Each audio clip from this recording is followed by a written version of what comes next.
존경하고 사랑하는 우리 구독자 여러분 반갑습니다. 여러분의 천만 라디오 출연자입니다.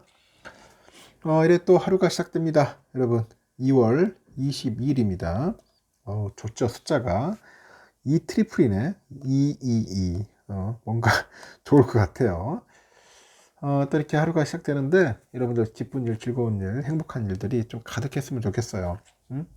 주가창 쳐다보면 막 속 터지죠. 오르지도 않고 엉뚱한 종목들은 오르고 내 친구가 산 종목은 막 슈팅하는데 상한가 치는데 내 거는 막 폭락하고 있고 그러다 보면 막 쓰러지고 싶습니다. 진짜 말 그대로 울고 싶어 울고 싶어. 그럴 때일수록 우리가 멘탈 관리 잘해야 돼요. 멘탈 깨지 시작하면은 한도가 없습니다. 끝도 없어. 계속 깨집니다. 하여튼 여러분들 힘내시고 꼭 이겨냈으면 좋겠습니다. 어? 뭐 죽으라는 법 없어요. 잘 되면은 또 좋은 일이 있을 겁니다. 저는 항상 긍정적인 생각으로 살아가고 있으니까 부족하더라도 한번 잘 참아볼게요. 저는 이런 말을 해주고 싶어. 홧김에 우리가 말하지 말고 욱해서 행동하지 말자.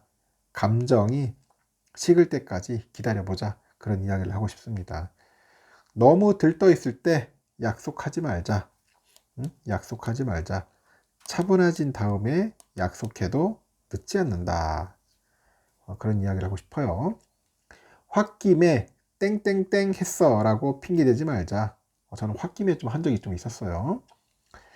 상대방에게는 매번 그 순간이 올 때마다 그렇게 하겠다는 말로밖에 들리진 않겠죠. 화를 내야 하는 순간이 분명 오지만은 매번 욱해서 행동하는 게 습관이라면은 감정이 식을 때까지는 기다릴 줄 알아야 돼. 근데 우리 기다릴 줄 몰라. 기다릴 줄 모르더라. 기다릴 줄 알자. 투자도 마찬가지야. 홧김에 뭐 욱해가지고 매도 버튼 누르지 말자. 그럼 나중에 보면 후회해. 그래서 감정을 식을 때까지 기다려야 돼요. 이 중요한 결정을 내릴 때는 다시는 오지 않을 순간에 지나치게 감정적인 상태로 내린 결정은 결국은 화를 일으키는 거야. 이 화를 일으키더라. 결국은 후회하는 거지. 후회. 여러분들이 후회 안 했으면 좋겠어요. 후회를 많이 하다는 거지. 행동하는 건 중요하지만요. 결국은 그 전에 신중히 생각할 필요는 있어요. 말을 하는 것이 중요하지만은 그 전에 잠시 다가오는 침묵의 시간을 견딜 줄 알아야 한다. 견딜 줄 알자. 그 이야기를 꼭 해주고 싶습니다. 흥분하고 기쁠 때 지키지 못할 약속은 하지 말고요. 우울하고 슬플 때 절대로 극단적인 선택하지 말고 분노가 머리 끝까지 차올라도 함부로 행동하지 말자는 겁니다. 알겠죠? 함부로 행동하지 말자. 아주 중요한 얘기입니다. 다시 한번 들어보십시오. 제가 하는 이야기는 여러분들에게 제가 건성으로 얘기하는 게 아니라 제가 또 많이 느끼고 깨닫고 중요하다는 이야기를 해주는 겁니다. 그 여러분들에게 피가 되고 살이 될 거예요. 알겠죠? 삼성전자 이야기 한번 또 떠들어 보도록 하겠습니다. 삼성전자 대단하죠? TV 시장이 현재 글로벌 경기 둔화, 이 둔화의 직격탄을 현재 맞고 있어요. 근데 삼성전자가 17년 연속 글로벌 판매 1등을 지켰어요. 그러다 보니까 위안을 삼고 있다고 합니다. LG전자도 올레드죠. 올레드 TV 시장에서 10년 연속 1등을 하고 있어. 1등. 대단한 거야. 이 정도면은 뭐 삼성전자 땡큐지 뭐. 땡큐. 잘하고 있습니다. 21일 시장 조사 업체 옴디아에 따르니까 삼성은 지난해 글로벌 TV 시장에서 금액 기준으로 했을 때 29.7%의 점유율을 기록을 해요. 29.7% 점유율을 기록을 했고 2006년부터 지난해까지 17년 연속 세계 TV 시장 점유율 1위를 이어갔습니다. 1위를 이어갔고요. 이렇게 삼성전자의 점유율 1위는 프리미엄 제품 공략이 주요했다는 평가가 있어요. 프리미엄. 실제 지난해 그 네오 퀀텀 발광 다이오드를 포함을 해가지고 삼성 올레드는 연간 965만 대, 965만 대가 이제 판매가 됐어요. 삼성 그 QLED 그 2017년 첫 선을 보인 후에 지난해까지 6년간 누적 판매 3,500만 대를 돌파했어. 3,500 돌파를 했고요. 2,500달러 이상의 프리미엄 TV 시장에서 삼성을 포함해 가지고 전체 QLED 금액 비중이 46.2%를 차지하더라는 거죠. 이렇게 프리미엄 그 시장과 75인치형 이상 초대형 시장에서도 1위를 기록하더라. 1위를 기록했습니다. 삼성은 프리미엄 TV 시장에서 지난해 금액 기준 48.6%의 점유율을 기록을 했는데 75인치형 이상 초대형 시장에서 금액 기준 36.1%의 점유율을 차지해요. 특히 80인치형 이상 초대형 시장에서 42.9%의 높은 점유율을 보입니다. 삼성전자 디스플레이 영상 디스플레이 사업부 부사장이 그래요. 17년 연속 세계 1위는 대단한 거지.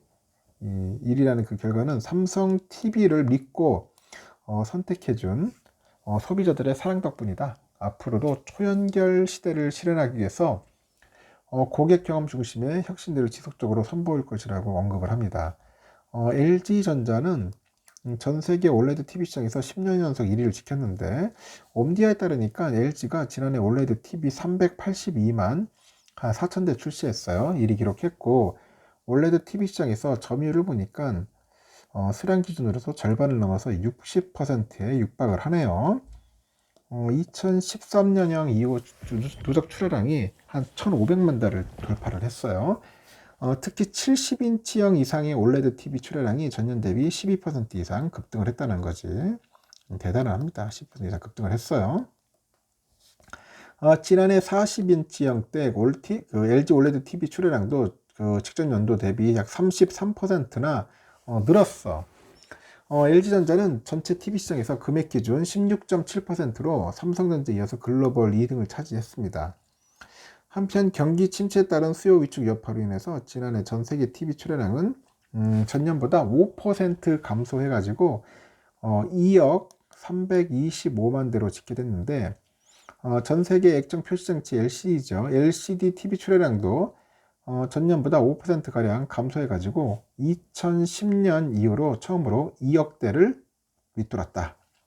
2억 대를 밑돌았다. 그렇게 보시면 될 것 같습니다. 아주 대단한 기업이야. 삼성전자. 사랑할 수밖에 없어요. 전 회장은. 일단 삼성전자가 미국의 그 AI 반도체 전문 기업이죠. 암바렐라. 이 암바렐라의 자율주행 차량용 반도체를 생산한다고 밝혔습니다. 제가 전날도 얘기했지만은 아주 좋은 기사예요.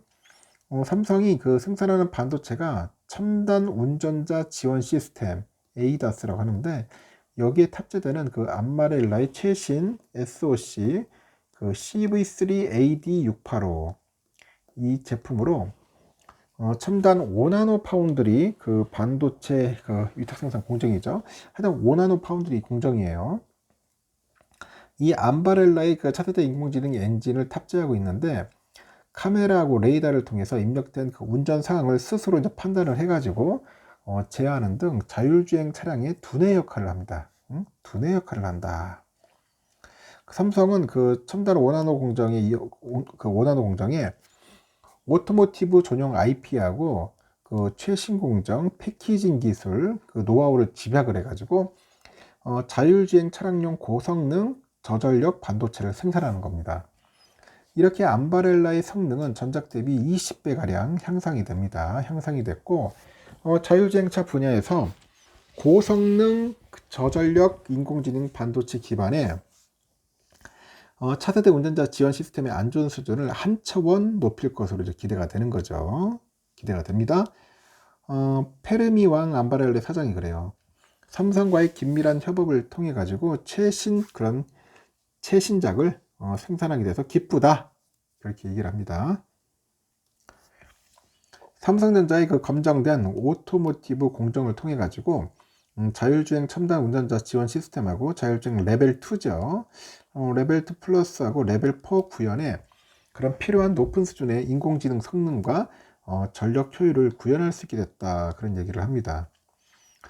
그래서 삼성전자 그 파운드리 부사장이 그래요. 많은 자동차 업계 고객들이 탁월한 성능을 이제 경험할 수 있기를 기대한다고 하는데 삼성전자는 4나노 공장도 오토모티브로 확대하는 등 그 파운드리 공정 기술 리더십을 강화를 한다고 했죠. 자율주행 그 차량 분야 그 신규 고객사를 지속적으로 확대할 예정이라고 해요. 그래서 27년까지 이 파운드리 사업에서 모바일 외에 그 제품군의 매출 비중을 한 50% 이상 높여날 거다. 그런 얘기를 합니다. 그래서 앞으로 이제 파운드리 쪽에는 차량용 반도체 상당히 중요하겠지만은 앞으로 삼성이 잘할 것 같아. 자율주행 쪽도 신경을 잘 쓰고 있어요. 아주 잘하고 있다. 그렇게 보시면 됩니다. 그리고 올해 보니까 그 전 세계 파운드리가 업계가 재고 조정으로 이제 실적 하락 압력에 직면해 있어요. 삼성이 가격 인하로 점유율 확대를 이제 꾀할 수 있다. 그런 보도도 있는데, 이 경우에 UMC죠. UMC 등 대만 그 세컨드 티어 업체들이 영향을 받는다는 이야기도 있어요. 하지만은 이런 분석에 대해서 전략적인 가격 조정 상황이 아니라는 그 전문가의 반박도 있다. 그런 이야기도 있습니다. 중국 경제 매체 21세기 경제 보도가 삼성을 위주로 해가지고 한 파운드리 업체가 가격 인하 움직임을 보이면서 일부 업체가 동참하고 있다고 이제 보도를 했는데, 글로벌 파운드리 업계는 지난해 4분기부터 공장 가동률이 하락하기 시작했고, 올해 상반기 또는 1분기까지 재고 조정이 진행될 것으로 전망을 해요. 이 반도체 업계의 그 재고 조정에도 글로벌 최대 파운드리 업체 TSMC는 실적 개선이 이어졌는데, TSMC 지난 1월 매출은 2천억 5,100만 대만 달러, 한 8조 4천억 정도 되는 것 같아요. 지난 11월보다 3.9% 늘었고, 전년 동월 대비 보니까 16.2% 증가해가지고 역대 1월 최고치를 경신했다. TSMC하고 삼성전자 이어서 글로벌 파운드리 3위인 대만 UMC도 지난해 4분기 공장 가동률이 3분기에 100%에서 90%로 이제 하락을 했고요. 매출 총이익률 42.9%를 기록했어요. GPM은 매출액에서 매출 원가를 뺀 마진 비율이에요. 그래서 UMC 경영진은 그래요. 1분기 공장 가동률이 약 70% 정도 되는 거 봐요. 그 매출 총이익률은 약 30% 정도로 하락할 것이다. 그렇게 보고 있고, 이게 글로벌 파운드리 5위이자 중국 최대 파운드리 업체 SMIC도 매출 총이익률이 지난해 3분기 38.9에서 4분기 32%로 하락을 했고, 공장 가동률 하락과 판매 제품 감소를 이유로 들었습니다. 이 같은 상황에서 신문은 글로벌 파운드리 업계 2위인 삼성이 가격 인하를 통해서 점유율 확대를 나설 것으로 전망을 하는데, 중국의 시장조사 업체 시노리서치의 반도체 사업부 대표가 그래요. 삼성의 반도체하고 파운드리 사업부는 줄곧 탄력성 있는 그런 가격 정책을 사용해 왔다. 시장이 침체됐을 때 저가 전략을 통해서 점유율 확대에 나설 수 있다고 말합니다. 하지만 이에 대해서 데일가이 카운트포인트 리서치 연구원은 현재 파운드리 업계의 가격 인하 추세는 삼성에만 해당되는 게 아니라 오래된 제품에 대한 것이거나 지난해 결정된 가격의 재조정이다. 그 파운드리 업계는 저가 전략으로 고객사를 늘린 적이 거의 없다. 가격이나 경쟁으로 볼 수 없다고 이제 반박을 합니다. 그는 삼성이 가격을 인하한다면은 다른 공정일 것이다. 그래서 그 파운드리 업체는 참 1년 전에 가격을 결정하기 때문에 가격 인하는 내년을 위한 준비일 것이라고 덧붙이고, 즉 가격 인하는 고객사와 내년 제품 가격 협상을 위한 물밑 작업이라는 분석입니다. 또한 그 가이 연구원은 파운드리의 그 업계 전체적으로 28나노 이상의 성숙 공정은 15에서 한 20% 공급 가잉이 예상되는데, TSMC가 장악하고 있는 4에서 5나노 초미세 공정은 수급이 균형을 이루고 있다고 하죠.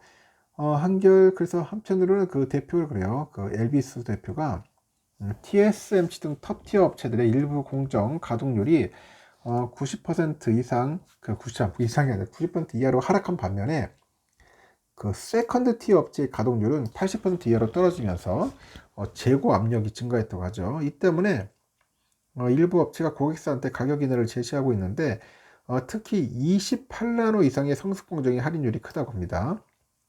그리고 또 일부 업체의 가격 인하 추세가 UMC 등 대만의 세컨드 티어 업체들에게 미치는 영향이 클 것이라고 하죠. 고객사가 가격 조정 요구가 받아들이지 않으면은 삼성으로 오더를 돌릴 수 있으며, 이 경우 대만 파운드리 업체들의 가동률이 하락할 수 있다는 그런 분석도 있습니다. 하여튼 흥미로운 내용이죠.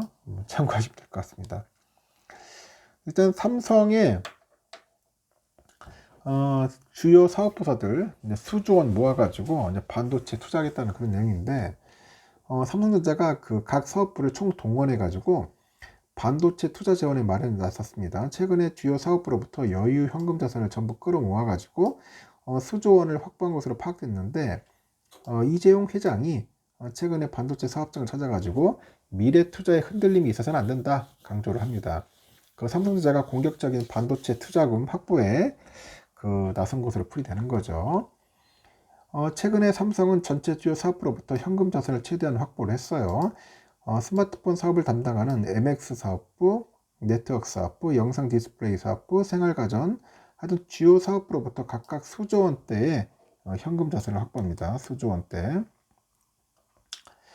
이전에도 각 사업부는 주기적으로 전사 조직의 일부 현금 자산을 융통해 왔는데, 그래 이번에는 보유한 여유 현금을 최대한 전부 끌어모은 것으로 알려져 있습니다.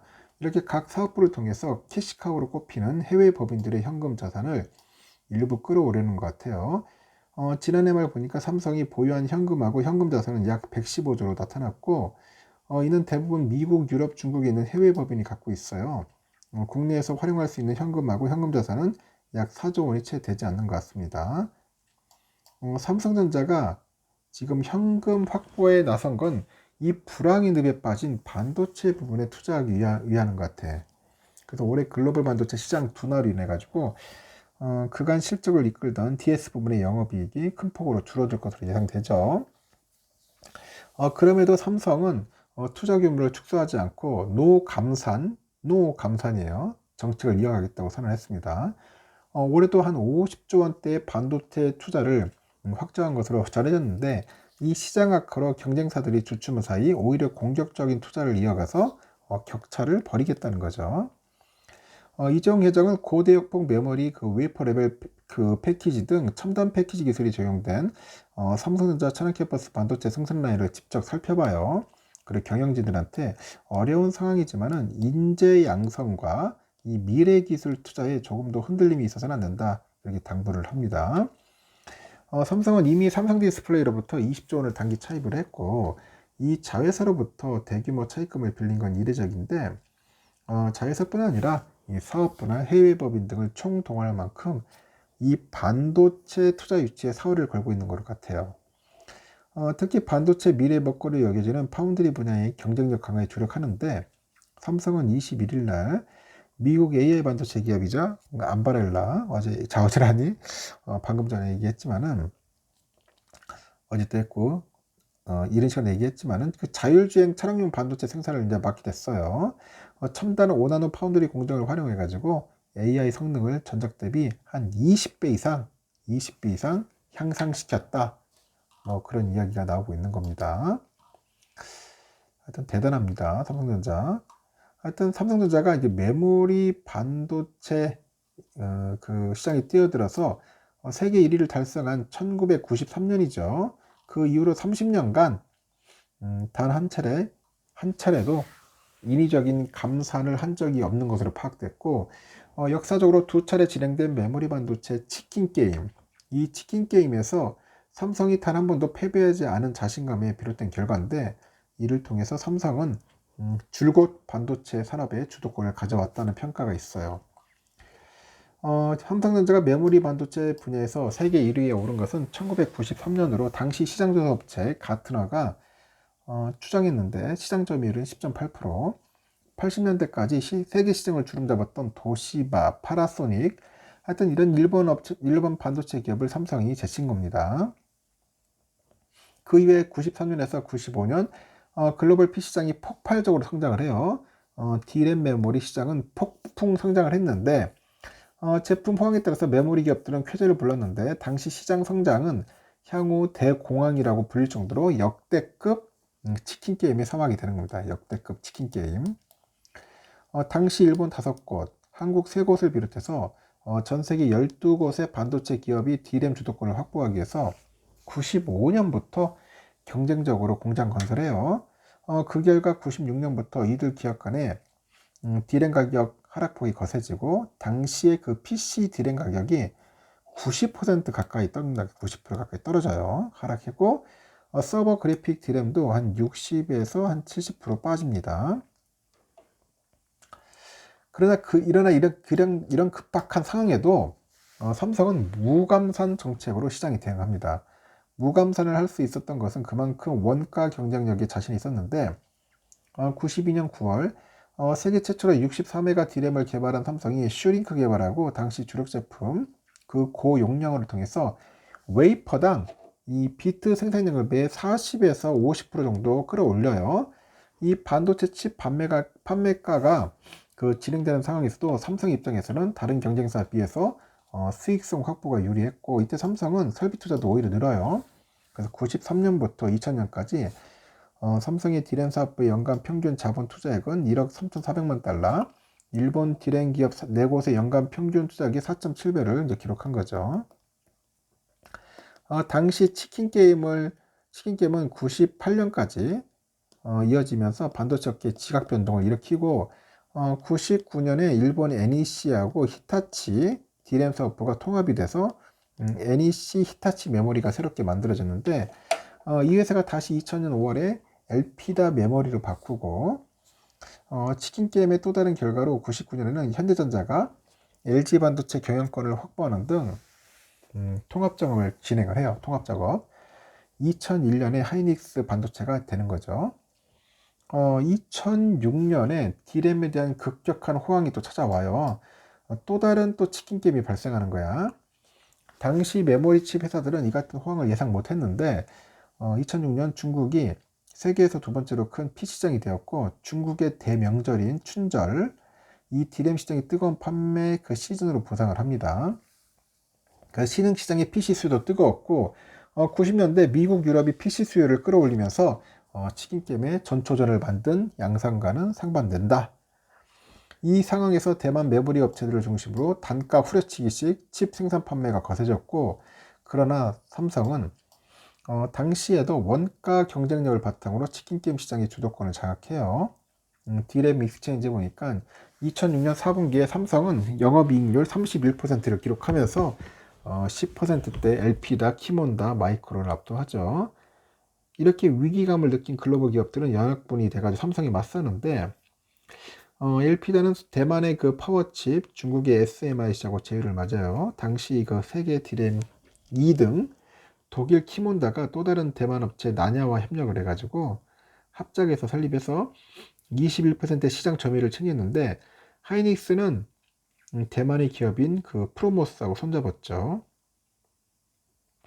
근데 이때 삼성을 제한 다른 기업 역시 감산 없이 투자를 계획대로 유지하기로 결정하는데 다른 D램 경쟁사들은 삼성의 사례를 보면서 감산이 치킨게임에서 승리 비법이 될 수 없다는 것을 알았다고 합니다. 칩의 생산을 줄이는 게 아니라 더 원가가 싼 칩을 대량 생산해서 많이 시장에 파는 것이 버티는 길이라고 파악을 했겠죠. 기업들은 기존의 그 8인치보다도 부가가치가 높은 12인치 웨이퍼를 본격적으로 도입하기 시작했고 칩 기술 고도화 역시 지속적으로 진행을 합니다. 그래서 기업들 간의 그 무감산 경쟁은 이들을 진정한 치킨 게임으로 안내를 하는 거야. 그 결과 2007년 2분기에 D램칩 생산량은 전년 동기 대비보다 31% 증가를 해요. 가격 폭락 사태를 맞이하는 겁니다. 그 글로벌 금융위기가 가시화된 2008년에 하반기가 돼서야 이제 치킨 게임이 끝나요. 그건 또다시 판이 뒤바뀌었습니다. 그래서 이 키몬다가 2009년 1월에 처음으로 파산을 선언해요. 파산. 2009년도. 엘피다는 3년을 버티다가 2012년 2월 파산 보호 신청했고 2012년 7월 미국의 마이크론도 엘피다를 인수하기로 합의했고 이로써 D램 시장은 현재 삼성, 하이닉스, 마이크론 이렇게 주요 3강 구도를 형성하는 거죠. 당시 대만의 D램 산업이 붕괴했다는 점도 주목할 필요가 있는데 당시 대만이 자국의 그 전체 D램 공급망 붕괴를 뼈아프게 받아들입니다. 그래서 반도체 산업 육성에 대한 의지를 다지게 됐다는 후문도 있어요. 엘피다를 비롯해서 메모리 업체들이 현금이 이제 풍부하고 원가 경쟁력이 높은 삼성과 맞서기 위해서 이렇게 막대한 자본 지출을 지속하다 보면서 공급망 붕괴에 빠지기 시작하는 겁니다. 이렇게 두 차례 치킨 게임 사례를 바탕으로 해가지고 삼성은 무검선을 오히려 기회로 이용하고 있다, 이렇게 평가를 하는 것 같습니다. 참고하시면 돼요, 여러분. 하여튼 이렇습니다. 하여튼 오늘은 여기까지 하겠습니다. 하여튼 여러분 좀 지겹더라도 듣다 보면 좀이라도 피가 되고 살이 될 겁니다. 하여튼 좋은 하루 보내시고 다음 시간에 뵙도록 하겠습니다.